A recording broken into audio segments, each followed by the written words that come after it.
Il existe dans le cerveau d'une femme des interrupteurs du plaisir auxquels elle ne peut pas résister, peu importe à quel point elle essaie de rester rationnelle.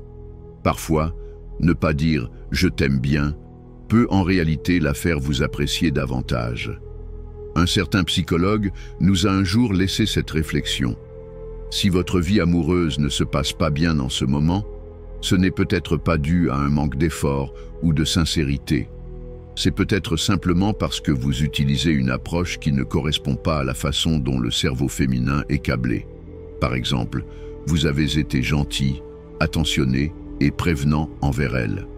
Pourtant, soudainement, ces réactions commencent à s'émousser et, avant même que vous ne vous en rendiez compte, une distance s'installe entre vous.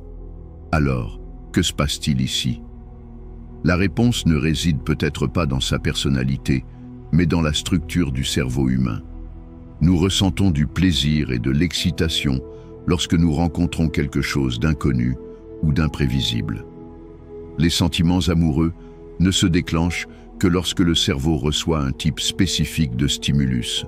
En d'autres termes, même une phrase bien intentionnée comme « je t'aime » peut parfois produire l'effet inverse. C'est pourquoi le fait d'être seulement sincère, gentil et fiable peut, à un certain moment, ne plus lui suffire. Alors, que faut-il faire? Il faut appuyer sur les interrupteurs auxquels le cerveau d'une femme ne peut pas résister. Si vous savez où se trouvent ces interrupteurs et que vous les actionnez au bon moment, ces émotions commenceront à bouger. Cette approche s'adresse directement à ses instincts. Ainsi, même si elle comprend ce qui se passe, ses sentiments continueront de pencher vers vous. Aujourd'hui, nous allons parler des 3 interrupteurs du plaisir auxquels le cerveau féminin ne peut pas résister. Les voici. Ne vous contentez pas de comprendre, traduisez. Laissez 70% de mystère. Faites-lui presque comprendre, mais pas totalement. Il ne s'agit pas d'astuces pour manipuler les femmes. Ce sont des cadres pour vous aider à communiquer efficacement votre valeur. Commençons par le premier interrupteur que beaucoup pensent utiliser correctement, mais se trompent en réalité. Interrupteur numéro 1. Ne vous contentez pas de comprendre, traduisez. Comment réagissez-vous habituellement aux problèmes d'une femme? Tiens bon, ne t'en fais pas. Ce sont des phrases gentilles, avec une bonne intention, mais il y a plus que ça. Vous avez peut-être déjà entendu ce conseil. Ne donnez pas de solution aux femmes, contentez-vous d'empathie, soyez juste d'accord avec elles. Comme dire « Oh, je vois, ça a dû être difficile ». On dit souvent qu'il faut commencer par ce type d'empathie. Mais en vérité, simplement hocher la tête et montrer de l'empathie ne suffit pas pour vraiment appuyer sur l'interrupteur émotionnel. Parce que ce qui touche réellement le cœur, ce n'est pas la simple compréhension, c'est la traduction. Dans ce contexte, traduire signifie mettre en mots les émotions qu'elle n'a pas encore su exprimer elle-même. Par exemple, imaginez qu'elle marmonne « Je suis juste fatigué ». D'abord, vous montrez de l'empathie. Oui, ça a l'air dur. Acceptez-le avec sincérité. Puis, après une pause, dites « Peut-être que tu as passé toute la journée à t'adapter aux autres et à lire l'ambiance. » Voyez-vous, ce n'est pas juste de la sympathie ou de l'encouragement. Vous identifiez et verbalisez le sentiment qu'elle voulait exprimer, mais pour lequel elle n'avait pas trouvé les mots. À cet instant, elle se sent profondément comprise. Autre exemple, elle dit « Mon patron m'a dit quelque chose qui m'a vraiment énervé. » Commencez par l'empathie émotionnelle. Ça doit être vraiment frustrant. Puis, ajoutez doucement. Peut-être que tu as eu l'impression que personne ne voyait à quel point tu te donnes. À ce moment-là, la colère ou la tristesse brute qu'elle ressentait prend soudainement forme. Ce sentiment de « tu as mis dans le mille » est la véritable source de plaisir émotionnel. Ce n'est pas faire des suppositions ou tirer des conclusions hâtives, c'est donner doucement une forme et des mots à ces émotions inexprimées. Traduire, ce n'est pas juste refléter ses sentiments, c'est éclairer ce qui était encore flou, avant même qu'elle en ait conscience. Quand quelqu'un met en mots une émotion que vous n'aviez même pas encore identifiée, c'est là que l'on se sent profondément compris et vraiment en sécurité. Bien sûr, toutes les traductions ne tomberont pas parfaitement justes, mais même si vous vous trompez légèrement, cela peut servir d'étincelle. Elle peut répondre « Non, ce n'est pas tout à fait ça, c'est plutôt… » Et ainsi, elle commence à organiser ses sentiments. Des émotions jusque-là difficiles à exprimer deviennent claires. Être celui qui déclenche ce processus est très significatif pour elle. Elle se dira « Je suis contente de m'être confiée à lui. Je me sens plus légère. » C'est pourquoi essayer de traduire vaut toujours la peine. Ce niveau de compréhension ne peut pas être atteint par une simple écoute passive ou des réponses superficielles. C'est un niveau que l'on ne peut atteindre qu'en étant vraiment présent et engagé. Même inconsciemment, une femme ressent si quelqu'un l'écoute vraiment. Et ce n'est pas seulement comprendre, c'est traduire d'une façon qui touche le cœur. Interrupteur numéro 2. Laissez 70% de mystère. Pouvez-vous croire que plus vous la complimentez avec des phrases comme « Tu es tellement mignonne », plus elle risque de s'éloigner émotionnellement. Les compliments sont censés rendre heureux, mais en réalité, trop complimenter peut créer de la distance émotionnelle. Pourquoi ? Parce que le cerveau humain devient rapidement insensible à une stimulation répétitive. Des mots qui, au début, faisaient battre son cœur plus vite, finissent par sembler plats lorsqu'ils sont répétés encore et encore. C'est comme acheter un nouveau parfum. Au début, l'odeur vous met de bonne humeur, mais après un moment, vous cessez de la remarquer, même si elle n'a pas changé. Votre cerveau décide simplement qu'il la connaît déjà et cesse de réagir. En amour, la validation doit être utilisée avec précaution. La psychologie nous dit que la dopamine, la substance chimique responsable du plaisir et de la motivation, est libérée de façon la plus puissante lorsque quelque chose est inattendu. Autrement dit, quand elle ne sait pas à quel moment elle va être complimentée, cette imprévisibilité déclenche une réaction forte dans le cerveau. À l'inverse, si vous dites « tu es tellement belle » ou « tu es incroyable » chaque jour, de manière routinière, son cerveau cesse progressivement de réagir. Cela devient banal et perd tout impact émotionnel.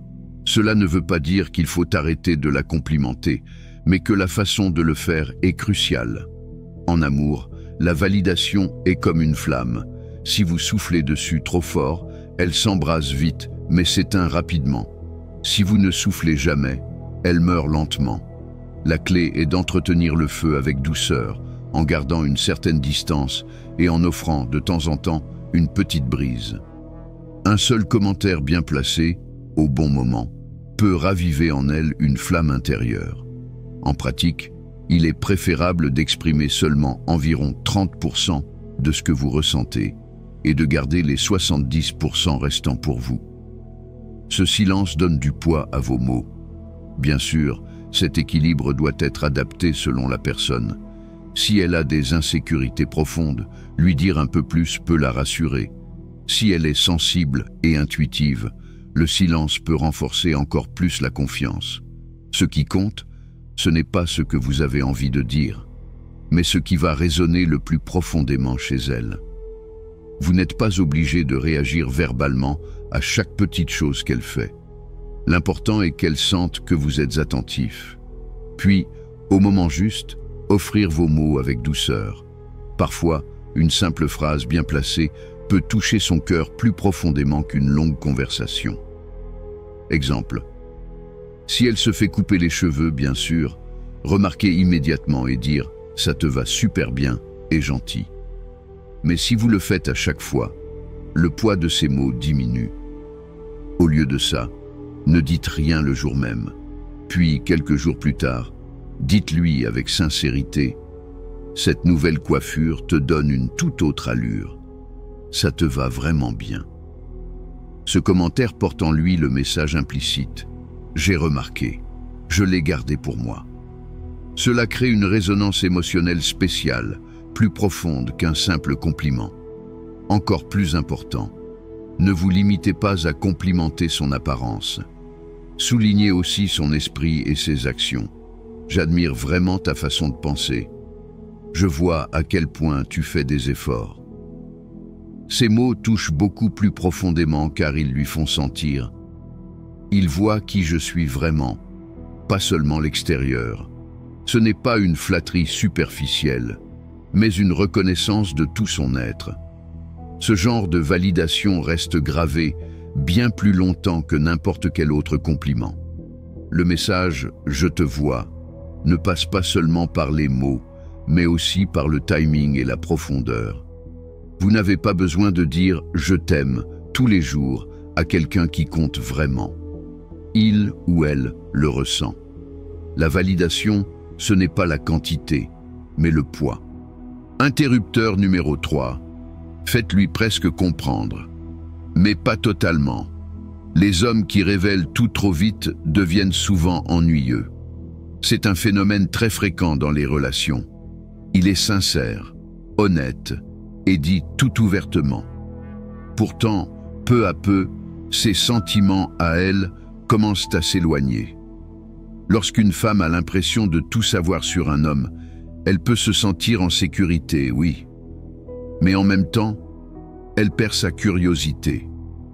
Son engagement émotionnel s'arrête. Les êtres humains sont attirés par l'imprévu. Un monde prévisible apporte du confort, mais l'excitation et le désir ne naissent pas de la prévisibilité. C'est comme lire un roman policier en connaissant déjà la fin. Peu importe la qualité de l'histoire, votre cœur ne battra plus aussi vite. Le charme de l'amour se maintient grâce à l'idée qu'il reste encore quelque chose que je ne sais pas. Une fois que tout est révélé, la tension romantique disparaît. Et une fois que l'on sait, on ne ressent plus le même attrait. En psychologie, cela s'appelle l'effet Zeigarnik. Un puzzle inachevé, une mélodie interrompue, une série qui se termine sur un suspense. Ces choses restent dans notre esprit justement parce qu'elles sont incomplètes. Si vous parvenez à lui faire penser « je veux juste comprendre un peu plus ce qui se passe dans sa tête », son cerveau ne pourra pas vous lâcher. Mais dès qu'elle a l'impression de vous avoir entièrement compris, vous devenez peut-être une source de confort, mais plus une source d'attirance. Pour maintenir ce niveau idéal de mystère, il faut contrôler le flux d'informations. Vous n'avez pas à tout cacher, mais il est important d'équilibrer ce que vous dites et ce que vous laissez dans l'ombre. Environ 70% peuvent être partagés, mais gardez les 30% restant flous, ouverts ou mystérieux. Cet équilibre stimule son imagination et lui permet de construire mentalement une histoire à votre sujet. Ce n'est pas être totalement illisible, ni complètement transparent. C'est lui donner le sentiment de presque vous comprendre. Juste au moment où elle pense « je crois que je commence à le cerner », vous vous éloignez subtilement à nouveau, comme quelqu'un qui émerge du brouillard puis disparaît. C'est dans ce « presque » mais pas tout à fait que l'attrait émotionnel est le plus fort. Les humains sont attirés par l'inachevé. Quand tout est connu, on ne désire plus. Mais quand quelque chose semble à un pas d'être compris, notre esprit reste accroché. Exemple, si elle demande « Qu'as-tu fait aujourd'hui ?» Au lieu de tout détailler, répondez « Beaucoup de choses, même quelque chose d'assez drôle, mais je te raconterai quand on se verra. » Si elle demande « Que veux-tu faire dans le futur ?» Dites « J'ai quelques idées, mais elles ne sont pas encore prêtes à être dites. Redemande-moi plus tard. » Cela laisse place à la curiosité. Vous pourriez penser « Est-ce que je ne vais pas perdre sa confiance si je ne dis pas tout ?» Mais la véritable confiance ne vient pas du fait de tout révéler, mais de parler au bon moment. Quelqu'un qui dit tout de suite peut sembler honnête, mais aussi superficiel. Quelqu'un qui choisit le silence quand il le faut donne l'impression d'avoir de la profondeur. Et cette impression de profondeur est hautement attractive. Vous n'avez pas besoin de raconter toutes vos histoires. Laissez votre présence, votre énergie et vos silences parlaient pour vous.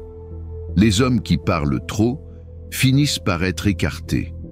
Cela peut sembler dur, mais quand on comprend le fonctionnement du cerveau, ça devient logique. Parfois, la force ne réside pas dans ce que l'on dit, mais dans ce que l'on tait. Dans ce silence se cache un interrupteur qui touche directement les instincts féminins. Si l'amour ne va pas bien, on se demande souvent « Est-ce que je n'ai pas été assez gentil? Aurais-je dû être plus honnête ?»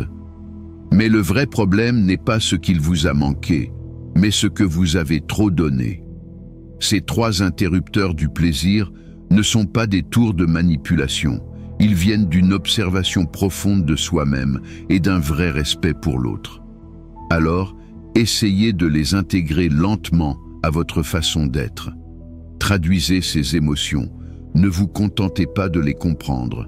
Laissez 70% de vos pensées non dites. Laissez la validation respirer. Faites-lui presque vous comprendre, mais jamais totalement. Voilà.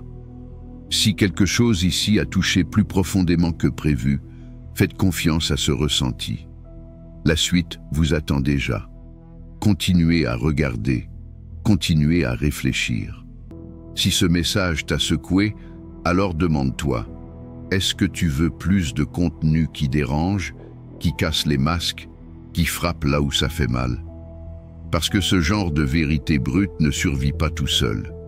Ici, il n'y a pas de filtre, pas de compromis, juste des idées qui bousculent tes croyances pour que tu arrêtes de vivre endormi. Si tu veux que cette voix reste libre, si tu veux faire partie de ceux qui refusent le mensonge confortable, clique sur le lien dans la description. Mais tu peux aussi soutenir autrement, en partageant cette vidéo, en mettant un like, en t'abonnant. C'est simple mais puissant. Chaque clic, chaque partage, c'est un coup de marteau contre le mensonge. Un pas de plus vers une génération d'hommes lucides, forts et indomptables. Le confort ment. Ici, on ouvre les yeux. Rejoins le mouvement.